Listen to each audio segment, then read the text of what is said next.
Welcome back to my channel. जय श्री कृष्ण। दुर्वासा ऋषि के वरदान से कुंती ने सूर्य का आवाहन करके कौमार्य में ही कर्ण को जन्म दे दिया। लोकलाज के भय से कुंती ने उसे नदी में बहा दिया। बाद में गंगा किनारे हस्तिनापुर के सारथी अधिरथ को कर्ण मिला और वह उस बालक को अपने घर ले गया। कर्ण को अधिरथ की पत्नी राधा ने पाला, इसलिए कर्ण को राधे भी कहते हैं। कुंती सूर्य पुत्र कर्ण को महाभारत का एक महत्वपूर्ण योद्धा माना जाता है। कर्ण के धर्म पिता तो पांडु थे, लेकिन पालक पिता अधिरथ और पालक माता राधा थी। कर्ण दानवीर के रूप में प्रसिद्ध थे। उन्होंने अपने कवच कुंडल दान में दिया और अंतिम समय में सोने का दान किया। कर्ण की शक्ति अर्जुन और दुर्योधन से कम नहीं थी।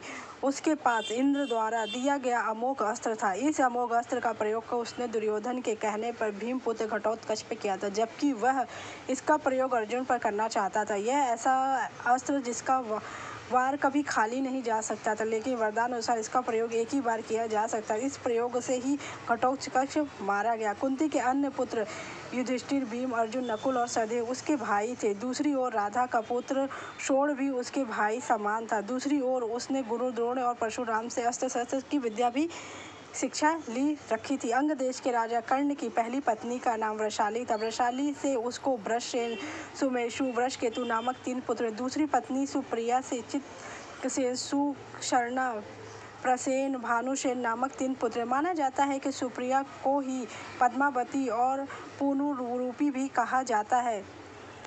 अंतराण कर्ण कौरव सेना के अधिपति नियुक्त हुए। अंत में 3 दिन तक युद्ध संचालन के उपरांत अर्जुन ने विशेष परिस्थितियों में उनका वध कर दिया। ऐसा नहीं है कि कहा जाता है तो पांडवों की हार हो जाती थी। उनकी पत्नियों के बारे में जानते हैं। उनकी पत्नियों के बारे में बहुत कम लोग जानते हैं।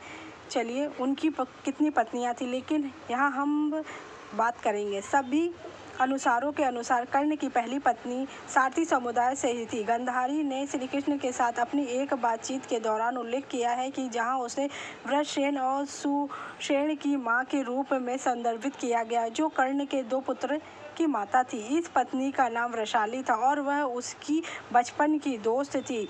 जब वह बड़ा हुआ तो उसके पिता सारथी अधिरथ ने उसे अपनी पुत्रवधू के रूप में चुना। कहा जाता है कि कर्ण ने अपने पिता के आदेश का पालन किया, लेकिन यह कहना सुरक्षित है कि वह अपने बचपन के दोस्त से ही शादी करके गुप्त रूप से खुशी भी रहा। माना जाता है कि कर्ण की दूसरी पत्नी का नाम सुप्रिया था।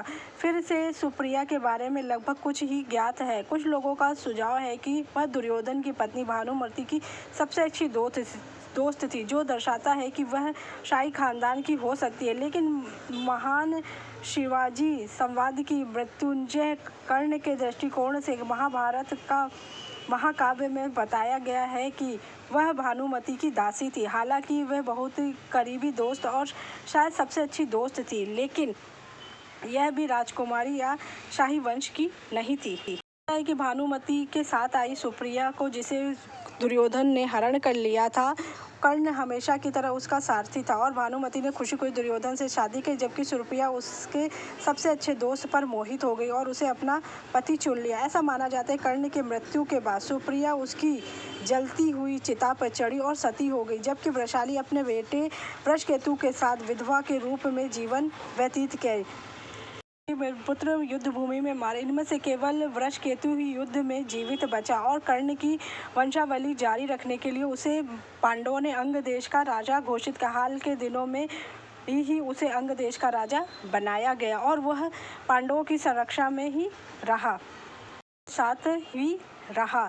उसे अर्जुन ने स्नेहपूर्वक प्रशिक्षित किया और बाद में उसे अपने साथ ही रखा। कर्ण की मृत्यु के बाद उसकी पत्नी सुप्रिया और अन्य परिवारों के सदस्यों के बारे में यही सब हमें बताया है।